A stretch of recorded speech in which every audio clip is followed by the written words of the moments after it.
దీనికి సంబంధించిన డీటెయిల్స్ అందించడానికి మరికొన్ని విషయాలు అడిగి తెలుసుకుందాం. రమేష్ కుమార్ గారు అందుబాటులో ఉన్నారు, రిటైర్డ్ కల్నల్. ఆయనతో మాట్లాడదాం. రైట్ రమేష్ గారు, మనం చూస్తున్నాం కాల్పుల విరమణ ఒప్పందం వచ్చిన తర్వాత కూడా మళ్ళీ పాకిస్తాన్ నుంచి డ్రోన్ అటాక్స్ అనేవి జరుగుతున్నాయి అటు జమ్మూ కాశ్మీర్ శ్రీనగర్లో.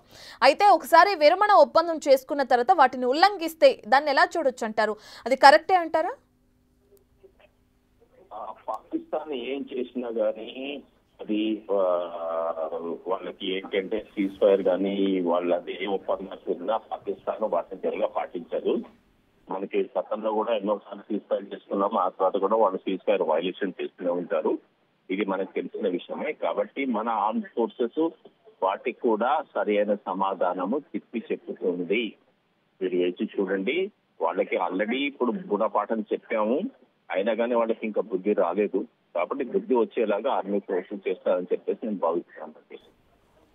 ట్రంప్ పెద్దన్నగా వ్యవహరించారనుకోవచ్చు అంటారా రమేష్ గారు? ఈ వ్యవహారానికి సంబంధించి ఇటు పాక్కి కానీ భారత్కి కానీ ఒక ఒప్పందం చేయాలని ప్రయత్నించారు. ఎందుకంటే ఇరు దేశ ప్రజల శాంతి భద్రతలే ధ్యేయంగా ఆయన అరగ్రేటం చేయడం, ఇద్దరితో మాట్లాడడం, ఈ ఒప్పందం చేయడం కూడా మనం చూస్తున్నాం. ఇప్పుడు దాన్ని ఉల్లంఘించినప్పుడు మరి ట్రంప్ ఏ విధంగా స్పందించే అవకాశం ఉంటుందంటారు? ఇతర దేశాలు ఎవరైనా కలుగు చేసుకునే అవకాశం ఉందంటారా?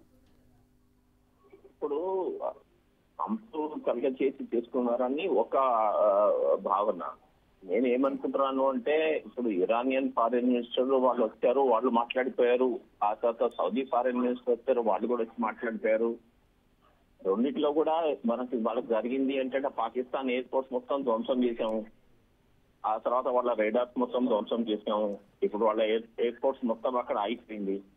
నెక్స్ట్ మేబీ మన పాకిస్తాన్ నేవీని చేద్దామని ప్లాన్ ఉందో నాకు తెలియదు. కాబట్టి ఈ సందర్భంలో నా ఉద్దేశం ప్రకారంగా పాకిస్తాన్ పోయి వాళ్ళు కాళ్ళు పట్టుకుని ఉంటారు. ఎందుకంటే గతంలో కూడా కార్గిల్ అప్పుడు కూడా వాళ్ళు అదే చేశారు. పోయి పాకిస్తాన్ వాళ్ళు పోయి అమెరికా కార్డు పట్టుకున్నారు. అప్పుడు అమెరికా వాళ్ళు మనం రిక్వెస్ట్ చేస్తే మనం వాళ్ళకి తీసుకున్నారు, పాజిటివ్ వచ్చాము. కాబట్టి వాళ్ళు పోయి ట్రంప్ గారి కాళ్ళు పట్టుకున్నారు. కాబట్టి ట్రంప్ గారి రిక్వెస్ట్ మీద మనం చేసాము. కాబట్టి ట్రంప్ అమెరికా కూడా వాళ్ళు ఏం చేసేది ఏంటంటే, బాబు మీరు మళ్ళీ సీజ్ చేయండి అని మళ్ళీ చెప్పగలుగుతారు. అంతే తప్ప వాళ్ళు ఇంకా దీంట్లో పెద్ద గొప్పది ఏం చేసేది మహా అయితే వాళ్ళకి ఒకవేళ నిజంగానే అమెరికా ఇంట్రెస్ట్ ఉంటే ఈ IMF ఇచ్చే ఆ లోన్ ఇమీడియట్ గా స్టాప్ చేయాలని చెప్పేసి పాకిస్తాన్ వాళ్ళ మీద ప్రెషర్ పెట్టచ్చు అమెరికా మీద. అవునండి. అంటే ఇప్పటి వరకు చేసిన కాల్పుల్లో చాలా వరకు యుద్ధ సామాగ్రి అంతా టర్కీ నుంచి, చైనా నుంచి తెచ్చుకుంది ఆ పాక్ అని కూడా మనకు తెలుసు. దానికి సంబంధించిన డ్రోన్స్ని వినియోగిస్తుందని కూడా తెలిసిన విషయమే. అయితే తన దగ్గర యుద్ధం చేయడానికే సరైన సామాగ్రి లేనప్పుడు ఈ ఉసిగొల్పే చర్యలు ఎందుకంటారు? అంటే ఎక్కడి వరకు తీసుకొద్దామని? అక్కడున్న ప్రజలే కదా దీనికి సంబంధించి ఇబ్బంది పడేది. ఆ ప్రభుత్వానికి కానీ ఇటు ఆర్మీ వ్యవస్థకు కానీ ఏం పట్టనట్టు ఎంతవరకు ఉసిగొల్పే చర్యలకు పాల్పడుతుంది అనుకోవచ్చా? ప్రజలు అక్కడ బాగుపడతారు. ప్రజల ప్రాబ్లం ఉన్నది. పాకిస్తాన్ పాలకులకి ఆ దృష్టి లేనే లేదు. ఎందుకంటే డెమోక్రసీ లేదు, అక్కడ నడిపించేది ఆర్మీ. ఆర్మీ కూడా ఏం నేర్పిస్తుంది అంటే మతోన్మాదం పేరు మీద ఆర్మీ నడిపిస్తుందే తప్ప వాళ్ళ డెవలప్మెంట్ యాక్టివిటీస్ లేదు. వాళ్ళ డెవలప్మెంట్, వాళ్ళ డబ్బులు మొత్తం కేవలం పాకిస్తాన్ లో ఉన్న పంజాబ్ ప్రాంతం వరకే ఉన్నది. వేరే ప్రాంతం వాళ్ళకి పట్టించలేదు. కాబట్టి పాకిస్తాన్ పాలకులు పాకిస్తాన్ ప్రజల గురించి వాళ్ళు ఆలోచిస్తారని అనేది తప్పు. కేవలం వారిని మతోన్మాదంగా వారిని రెచ్చగొట్టి వాళ్ళు పంజాబీస్ అందరూ అక్కడ పవర్ లో ఉండాలి, పంజాబీస్ అంతా ఆర్మీలో ఉండాలి, వాళ్ళే అక్కడ పరిపాలించాలని చెప్పేది వాళ్ళ దృష్టి. కాబట్టి వాళ్ళు ఇలాగనే కొనసాగుతుంటారు. కుక్క తోక వంటలాగా వాళ్ళ బిహేవియర్ ఇలాగనే ఉంటుందని చెప్పేసి నేను భావిస్తున్నాను. అంటే కాల్పుల విరమణ ఒప్పందానికి మాట్లాడుకుని ఆ దేశ ప్రధాని కానీ ఇటు నరేంద్ర మోదీ కానీ ఇందాక మనకి 5 o'clockకి ఒక అనౌన్స్మెంట్ ఇవ్వడం కూడా మనం చూస్తున్నాం. అది అయిన తర్వాత కూడా మళ్ళీ కాల్పులు జరుపుతున్నాయి అంటే అక్కడున్న ప్రభుత్వానికి సంబంధించి కానీ ఆర్మీకి సంబంధించి కానీ సందిగ్ధత లేదంటారా? అంటే వాళ్ళకి ఒక క్లారిటీ లేకే ఎవరి మాట ఎవరు వినకుండా ఈ విధంగా దాడులు చేస్తున్నారు అనుకోవచ్చా? ఇప్పుడు ఏదైనా ఒప్పందానికి చేసినప్పుడు రెండు దేశాలు కలిసి కూర్చొని ఆ ఒప్పందాలు సైన్ చేసుకున్న తర్వాత వాటిని ఉండాలండి. ఇప్పుడు మనకు తెలిసింది ఏంటి అంటే వీరు పోయి అమెరికాను అప్రోచ్ చేస్తారు, అమెరికా మనతో మాట్లాడారు, ఆ తర్వాత ఆ పాకిస్తాన్ DGM మన DGMతో మాట్లాడి మేము కాల్పులు బంద్ చేస్తున్నాం అన్నారు. దానికి మన ఎక్స్టర్నల్ డిఫెన్స్ మినిస్టర్ గారు క్లియర్ గా చెప్పారు, ఇట్లా మాకు ఇది వచ్చేసింది, కానీ టెర్రరిజం ఆపేంత వరకు దీన్ని మేము కూడా వాచ్ చేస్తుంటాము అదేదో ఒక లాంగ్వేజ్ యూజ్ చేసి వాళ్ళు చేసేసారు. కాబట్టి ఏంటి అంటే ఇది టెంపరీగా ఒక ఇండికేషన్ తప్ప అది పూర్తి స్థాయిగా ఎస్కలేషన్ అయిపోయిందని మనం చెప్పడానికి వీలేదు.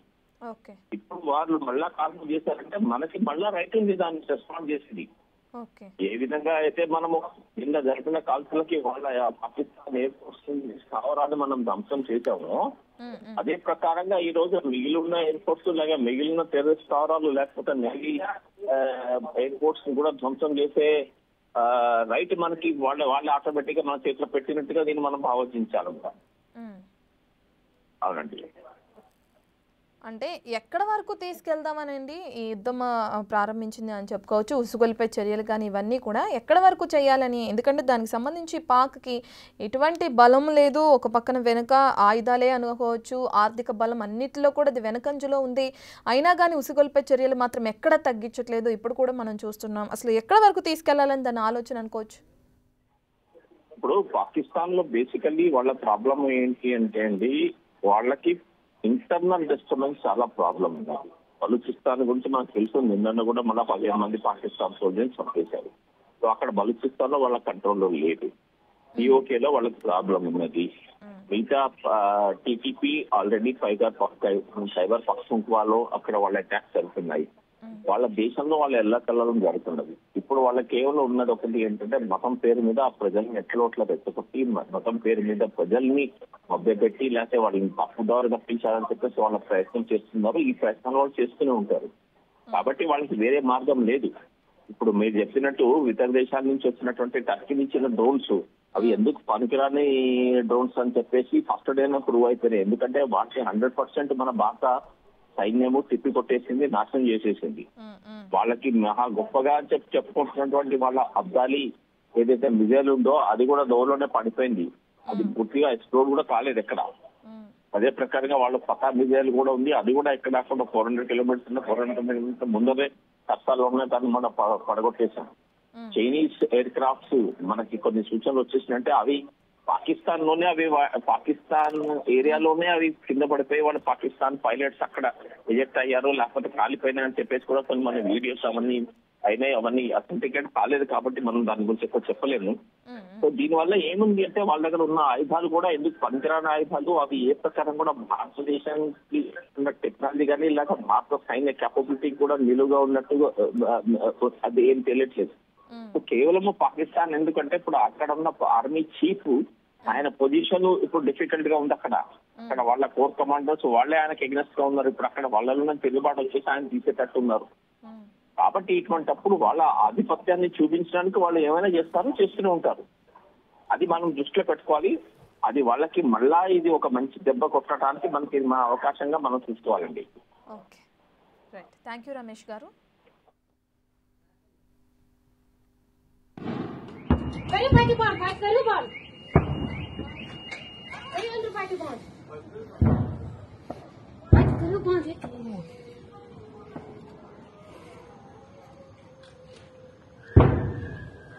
Daba party kari bond. Kari party bond, kari bond. Kari under party bond. Kari bond, kari bond.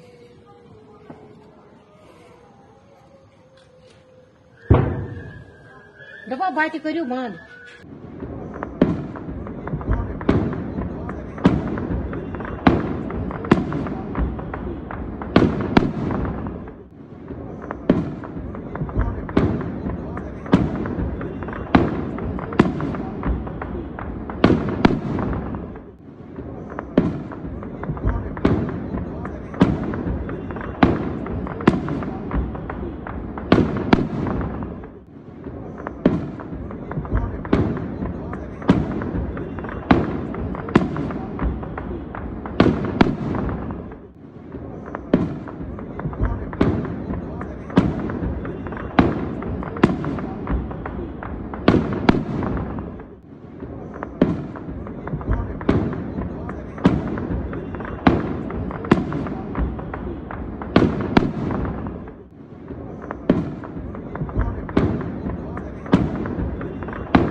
Srinagar ధ్యేయంగా ఏదైతే పాక్ మళ్ళీ డ్రోన్లతో దాడులకు తెగపడుతుందో దానికి సంబంధించి మరిన్ని అప్డేట్స్